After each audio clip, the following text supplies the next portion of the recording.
So last up for section 5.6 is scientific notation. Now, I'm trying to think. In this class, there's not going to be many times where scientific notation would show up. It could potentially maybe show up in chapter 8. But what I've noticed in my career is scientific notation doesn't show up a ton in math classes at this level. You see it kind of more in science classes, but we oftentimes teach it in math classes, okay? So I want to show you generally what's going on with scientific notation. It's a good way to apply negative exponents because you potentially have negative exponents. Not the hardest thing you're ever going to see. Okay. So that's a kind of a positive way to end this section. This isn't too bad. So for scientific notation, as a definition, we have a positive number is said to be in scientific notation if it is written in the form a times 10 to the n power, such that 1 is less than or equal to a, which is less than 10, and n is an integer. Wow, that's a lot, all right? But really, it's not. So what they're saying is if we have numbers that are really, really big or really, really tiny decimals, we can rewrite them in a form that's just kind of easier to work with, okay? So we need to make sure that we have a value a, but it has to be between 1 and 10. This is a very kind of algebra way to say this. It's not beyond the scope of what we do in this class, but you'd see this notation kind of higher up. But what this is saying is we have to have some value a that is between 1 and 10. This right here means that 1 is less than or equal to a, and this right here means a is less than 10. So that means a can be exactly 1 or anything up to 10, not including exactly 10. And then n is an integer. So let's talk about the integers. Integers are like those counting numbers. Remember we talked about the natural numbers in a previous video? The integers are the counting numbers, so 1, 2, 3, dot, dot, dot. But we also want to include 0, and then we want to include all of their negative counterparts. So -1, -2, -3, dot, dot, dot. So the integers go forever in both directions. They do not contain decimals. They do not contain fractions, just pretty whole numbers and then their negative counterparts, okay? Those are the integers. So what this is saying is the exponent on 10 is going to be some integer value, positive or negative, okay? Now, if n is positive, we have big numbers, like think millions, billions, trillions, okay? If n is negative, we have tiny decimal numbers. And the reason for that is if we go back and kind of revisit this idea of negative exponents, it's kind of a mess up here, but if we revisit this idea of negative exponents, especially like this right here, negative exponents are secretly a way to indicate division, okay? Because b to the negative n is really the same thing as 1 divided by b to the n. My dog is mad. I think a bear is outside. It is, like I said, I said this in a previous video. It's trash night tonight and something is outside. So we've got the door shut, but she may bark again, okay? She's very protective and very mad right now. All right, so anyway, what I was saying is b to the negative n is a secret way of saying 1 divided by b to the n. So negative exponents are kind of a secret way to indicate division, okay? And this will hopefully make sense in just a moment. So the first thing we need to do is we need to take numbers that are in scientific notation and we need to write them back in standard form. So scientific notation is essentially like shorthand. It's sort of like just a shorter, quicker, easier to understand way to write these numbers that have lots and lots of digits, okay? So if you have a negative exponent, please understand that you are dealing with a tiny little decimal, okay? If you have a positive exponent, you're dealing with like a big number, okay? So example 6 says, determine if each of the following is written in scientific notation or not. Okay, so let's just sort of test our skills. We first need to make sure that we have some number times 10 to some exponent, and the exponent has to be an integer. So let's just look at the powers of 10. We have 10 to the negative 12. We're good to go. That fits the bill. We have 10, the exponent is an integer. We have 10 to the 8. 8 is an integer. We have 10 to the 5th. 5 is an integer. So the powers of 10 are all good. So that means what we need to now focus on is the value for a. And this is where you have to be a little bit more careful. A can be any number between 1 and 10. It can equal 1, but it cannot equal 10. Okay, so we're looking for something 1 or bigger up to 10, not exactly 10. So looking at part A, we have this right here, which represents the A in scientific notation, but we have 17.5. 17.5 is too big. So 17.5 is greater than 10. This is too big. And I know this is going to sound stupid, but whenever I teach this, I always think of Goldilocks and the Three Bears. You know how like Mama's porridge was too cold or something, Dad's porridge was too hot, but Baby Bear's porridge was just right. We're looking for that number that's in that sweet spot. It's got to be just right. This one's too big. Okay.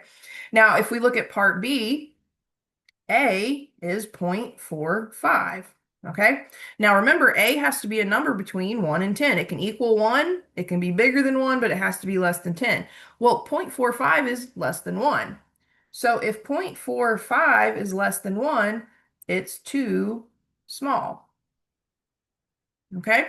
So if Goldilocks broke into the bear's house and she was trying out their, what was it, rocking chairs or beds, one bed was too hard, one bed was too soft, we're looking for that bed that's just right. So we're trying to find that sweet spot. Okay? For part C, we have this value, 6.2 for A. Well, it just so happens that 6.2 is somewhere between 1 and 10. This one is just right. All right, so our final estimate here would be that part A is not in scientific notation. Part B is not in scientific notation, but part C is in scientific notation. Okay, in part A, the A portion was too big. In part B, the A portion was too small. In part C, the A portion was just right. Okay, I do want to make note that if these were in scientific notation, A would represent some teeny tiny little decimal with bunches of decimal places. B and C would represent big positive whole numbers greater than 1. Okay. All right, now let's do some converting. To convert from scientific notation to decimal notation, you have to understand that we have this value for A that is either now too big or too small, okay, because we either shrunk it down to be between 1 and 10 from some big number, or we had some teeny tiny decimal and we expanded it to be between 1 and 10. We need to get it back to its natural state. The power of 10 does that, okay? Powers of 10 basically just let us move our decimals to the left or right. So for each exponent on the power of 10, we can move our decimal to the right. If the exponent is positive, we could then move it to the left if the exponent is negative. Okay, so we have example 7 says write each number in decimal notation. And then the directions say if n is greater than 0, that just means positive. And it says move the decimal to the right n times. So whatever the exponent on the power of 10 is, if it's positive, move the decimal that many times to the right. And then it says if n is less than 0, that means negative. We move the decimal to the left, whatever n is. Okay? So for part A, we have 9.25 times 10 to the positive 9 power. We need to move the decimal in 9.25 9 times to the right. So basically, we start out with this giant number like Kylie Jenner's bank account, okay? But to write it in scientific notation, we had to shrink it down between 1 and 10. This power of 10 is the thing that'll blow it back out, okay? So we have 9.25. We want to move our decimal 1, 2, 3, 4, 5, 6, 7, 8, 9 times, okay? Now, each time you move the decimal past the end of the number, just fill in a 0. So finally, our answer would be 1, 2, 3, 4, 5, 6, 7. Please, I beg of you, if I give you a written assignment where you have to do scientific notation, please put your commas in for these big numbers. So every 3 digits starting from the right, moving left, throw in a comma. So we get 9,250,000,000. So this is probably more than Kylie Jenner's worth, but you get the idea. Okay. Now for part B, we have a negative exponent. That tells me we had some teeny tiny little decimal amount, but it was too small. It was less than 1. So we kind of stretched it to where it was somewhere between 1 and 10. This power of 10, because the exponent's negative, it secretly means divide. we can shrink this number back down to its original state. Okay, so we have 3.1. Our exponent is less than 0, so we need to move the decimal to the left 5 times. So 1, 2, 3, 4, 5. Throw in your decimal point so you don't lose it. All right. Anytime you move the decimal beyond the end or beginning of the number, fill in a 0. So we're going to fill in 1, 2, 3, 4 zeros. So my final answer, I like to put the 0 in front of the decimal, so I get 0.0000031. Unfortunately, we don't have commas and little decimals like this, so just double check, count them a couple times to make sure you don't get too many zeros, okay? So that is how you take a number that is in scientific notation and write it back in like decimal notation or standard form, okay? Next up, we're going to do the reverse. We're going to take a number that's in our typical standard or decimal notation, and we're going to convert it to scientific notation, okay? So what we have to do first, if we have a number that's written out kind of in its typical numerical format, we have to determine what A is. And remember, the condition on A is that A has to be between 1 and 10. It can equal 1, but it must be less than 10. Okay? So we first move the decimal to the left or to the right, wherever. We just want to move the decimal to either shrink it or expand it so that it is a number between 1 and 10. And we count how many times we moved the decimal, and we multiply it by a power of 10 with that as the exponent, however many times we move the decimal. Remember, if you start with a big number, your exponent has to be positive. If you start with a tiny little decimal value, your exponent has to be negative, okay? So let's look at example 8. Example 8 says, write each number in scientific notation, okay? Well, 72 million is certainly larger than 10, right? Remember, the condition is for scientific notation, A has to be between 1 and 10. 72 million is way bigger than that. So let's shrink it down so that it's between 1 and 10, okay? So we could move our decimal 1, 2, 3 times and put it right here, but that's still way too big. We can move it 4, 5, 6 times and put it right here. It's getting close, but that's still too big because that would put us at 72. If I move my decimal 8 times, I would put it right here, but that's too much because or too far because that gives me 0.72, which is just too small. So what we want to do is we want to move our decimal right here. This is that sweet spot. This is just right. Okay, it's not too hot, it's not too cold, it's just right. Okay, so we ended up moving our decimal 1, 2, 3, 4, 5, 6, 7 times. That tells me n is 7, and it is going to be positive. We need a positive exponent to take 7.2 and whoop, blow it back out to 72 million. So I would write 7.2 between 1 and 10 times 10 to the 7th power. That 10 to the 7th power will expand it back out. And if you need proof, let's go to the calculator. All right, so we had 72 million to begin with, right? But we converted it to 7.2 times 10 to the 7th power. When we hit enter, we want this to equal 72 million. And it does. There'd be a comma like right here and then another comma right here. So this would end up being 72 million. Okay. So we're not changing the value of the number. We're just kind of changing its format to make it sort of easier to work with. All right. Now, next we have 0.00089. Well, we can say this is way less than 1, right? We can all agree that this is a value much, much, much less than 1. But to write this in scientific notation, this number needs to be between 1 and 10. So I need to move my decimal. If I move my decimal right here between the 0 and the 8, it's still too small. I get 0.89, which is still less than 1. If I move my decimal here after the 9, it's too big. I would get 89, okay? That's not between 1 and 10. So the sweet spot, that just right spot, is right here between the 8 and the 9. That would give me 8.9, which is certainly bigger than 1, but definitely less than 10. So to write this in scientific notation, I would get 8.9, but we can all agree that 8.9 is way too big. That's way bigger than 0.0089, okay? So we need to multiply this by a power of 10 that will shrink this back down. And what you need to remember, I pointed at you like you're in trouble, what we need to remember is that negative exponents work like division, okay?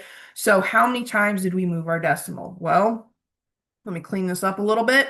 We moved our decimal 1, 2, 3, 4 times. So if we make this 10 to the negative 4th power, it'll shrink it back down, okay? So let's go to the calculator and see what that looks like on a calculator.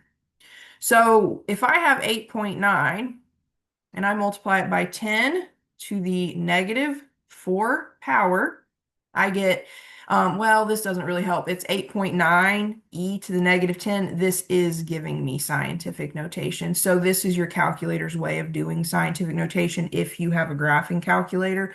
So that e just, that's what stands for scientific notation. So this one wasn't as exciting as the 72 million, but trust the process. What this is basically saying is move your decimal 4 places to the left. So if we moved it 4 places to the left, we would have the 0.00089. Okay. Let's see. I think I've got 1 or 2 more examples. All right. One more example and we're done with section 5.6. All right, so for this last example, we're going to multiply and divide in scientific notation. So sometimes when you have these giant numbers or these itty bitty little decimals, they can be kind of hard to work with. But if you can convert them to scientific notation, multiplying or dividing them becomes really quite easy, okay? So what we do is we take those A factors. Remember, scientific notation is something of the form a times 10 to the n, a being a factor, and then the power of 10 being a factor. So if we take those a factors, we can multiply those or divide those, and then we can take the power of 10 factors and multiply those or divide those, and then just at the end simplify if your number, your final result's not in scientific notation. So I think I have one, I think both of these end up being a situation where we have to play around with our final answer. So example 9 says perform each operation, write the answer in scientific notation. So we have to make sure our answer is in scientific notation, which looks like this, and we have to remember that 1 has to be less than or equal to a, which is less than 10, and n is, let me not write that. I was about to do, n is an integer. I was about to do symbols, which we don't have time to explain. All right, so for the first example, we have for part A, 6 times 10 to the negative 9, that's in scientific notation. And then we have 7 times 10 to the 4th, also scientific notation. So what we can do is we can kind of rewrite this. We can take 6 times 7, those A components, and then we can multiply them by the product of the powers of 10. So we will get 10 times negative 9 times 10 to the 4th. Okay, well, let's go ahead and multiply the A components, the A factors. 6 times 7 is 42. And then you have to kind of go back to the very beginning of this worksheet. We had the power rule, okay? Or not the power rule, the product rule, excuse me. So the product rule says if you're multiplying 2 or more expressions that have the same base, you keep the base and you add your exponents. Well, we have 2 expressions that have the same base of 10, so we can keep the base of 10 and then we can add the exponents. So this gives me 42 times 10 to the negative 5th power. But then we have to slow down, like kind of tap the brakes and ask yourself, is this in scientific notation? And unfortunately, the answer is no.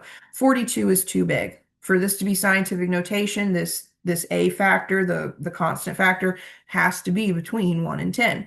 So there are a couple of ways you can go about this. You can think about this kind of logically, but I find sometimes students get things backwards and confused when they try to go about this the logic route. So I give you a method for how to do this. Take A and write it in scientific notation, okay? So we would say that 42 is too big. Okay, I need to move my decimal. I need to move it between the 4 and the 2. So that would become 4.2, but that's now too small from what the number started out as.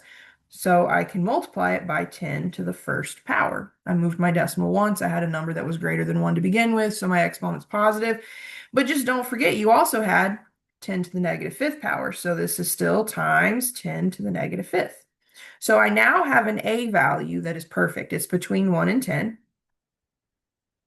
And I can use the product rule again. I am again multiplying 2 expressions that have the same base. So I want to keep the base of 10, and then I'm going to add my exponent. So I have 1 plus negative 5. So if I clean this up, I get 4.2 times 10 to the negative 4th. And that would be your final answer. Okay, so be really, really careful when you multiply or divide values that are in scientific notation. You need to make sure if the directions say your answer needs to be in scientific notation, you need to make sure that value for A is between 1 and 10. So sometimes you do the work and then you have to do a little tweaking. Okay, now let's look at part B. We have 2.1 times 10 to the negative 4 divided by 8.4 times 10 to the fifth. So the first thing I want to do is kind of separate the A factors from the power of 10 factors. So I would think of this as 2.1 divided by 8.4 times 10 to the negative 4 divided by 10 to the fifth. Okay, now if you've got a calculator, get it out. You might be able to tell what 2.1 divided by 8.4 is, but just in case, use your calculator. It is 0.25. So this is going to equal 0.25 times, well, we need to come up with a power of 10. This right here is the quotient rule that we can use. Okay, so remember from earlier in this worksheet, we had the quotient rule, which says if you're dividing two expressions that have the same base, keep the base, subtract the exponents, top minus bottom. Okay, so we can keep the base of 10, and then I can take negative 4 and I can subtract 5. So that equals 0.25 times 10 to the negative 9. Okay, great, looks lovely, but is it in scientific notation? And the answer here would be no. 0.25 is too small. Okay, so what we want to do is we want to take the 0.25 and we want to force it to be something between 1 and 10. So we're going to kind of expand it a little bit. Not really expand it, but increase it. So we're going to move the decimal once, and we're going to make it 2.5, but that we can agree is bigger than what we started with that 0.25. So I need to multiply it by a power of 10 that'll shrink it back down. And for powers of 10 to shrink things, they need to have negative exponents, which again, secretly means divide. So we would want to multiply this, excuse my typo, not really a typo, but my error. We need to multiply this by 10 to the negative first power. 2.5 times 10 to the negative 1 is 0.25. But don't forget, you also had 10 to the negative 9. So now right here, we can apply the product rule. All right, so we keep the 2.5. And then if you multiply two expressions that have the same base, you keep the base and you add the exponents. I'm going to scroll just a smidgen. I'm just about out of room. All right, so we keep the 2.5 times 10, but if I have exponents of negative 1 plus negative 9, I end up getting negative 10. So this would be my final answer. Okay, so that is multiplying and dividing expressions in scientific notation. The multiplying and dividing part, not hard. You just multiply or divide the A factors, you multiply or divide the powers of 10 using those exponent rules. But at the end, you got to make sure that the A factor is between 1 and 10. So sometimes you have to do some tweaking. Okay, so that's it for section 5.6. You've got your exponent rules and you've got scientific notation. Luckily, not the hardest stuff in the world. Be careful with the exponent rules because they're not hard, but you do need to understand the difference between them. Okay, so make sure you get some practice on this. And then in the next section, we're going to start chapter 6. Okay, so chapter 6 is algebra. Okay, so it's like officially the algebra section. So we're going to look at linear equations in one variable, linear inequalities in one variable, and then quadratic equations. All right.